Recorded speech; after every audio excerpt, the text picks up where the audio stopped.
Hey, I'm Tim from Rise Against, and I'm here to tell you the stories behind our band's songs.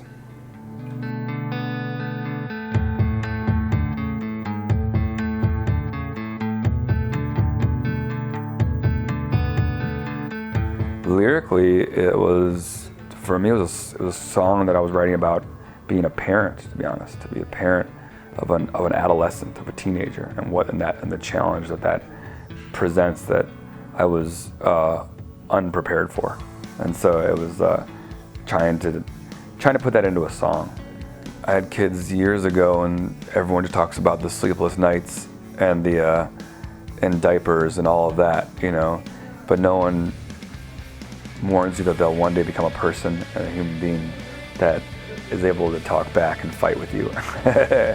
And especially as a guy who's like, I sing for a punk band for a living, you know what I mean? And so I'm supposed to be this position of authority, which I've spent many years bucking authority. So it's quite a contradiction. But trying to convince your kid that you're a cool dad, to a kid that doesn't think you're a cool dad at all, it's an uphill battle. I'll be out somewhere with her, and someone will ask me to take a picture with me or for an autograph, and I'll be like, see, she's not even that much older than you are, or her friends at school will be like, oh, your dad's in a band, and it's like, see, but she's way she's way better at giving me an eye roll than anything else. She's lovely though. I started singing kind of gibberish over it immediately, but then as I got closer to actually putting lyrics together, it was right at like what I thought would be the height of a Trump administration, of just like all the frenzy of it all. And it was kind of as a band, I think Rise Against, we'd much rather attack the ideology behind something like Donald Trump than would just spend time attacking Donald Trump. But this was a song where I felt like I needed to condense everything I'd wanted to write about him and what was going on into one song. So Welcome to Breakdown was kind of just like this sort of trying to distill all of the nonsense that seemed to be crossing the headlines. Savior was my least favorite song on Appeal to Reason. And actually at one point I wanted to cut it off the record. Not because I particularly disliked it, but because I didn't like it as much as I liked every other song on the record. And it took other people to tell me to keep it on the record, and it was one of those songs that I made some changes to the vocal pattern, and after I did that, it became an orphan to me.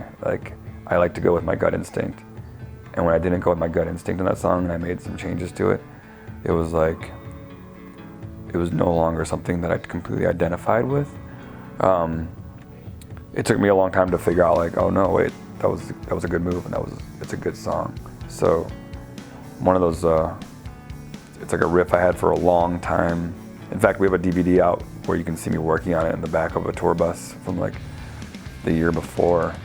And then it became, I guess, our biggest song. Usually what you hear when you hear a Rise Against song is oftentimes the very first thing that I sang when we started playing it. It's probably different words. I hone those down to something that makes sense.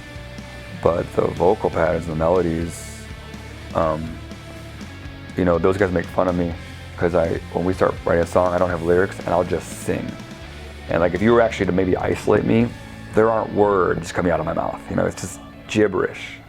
Maybe with a few words here and there, you know what I mean? So I've gotten really good at making it sound like I'm saying words, but I'm not saying words, which I thought everybody did. It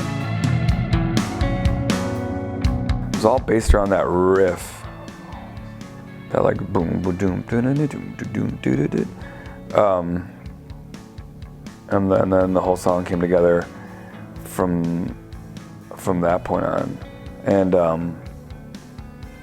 it was all about it's finding whatever it is that you need to kind of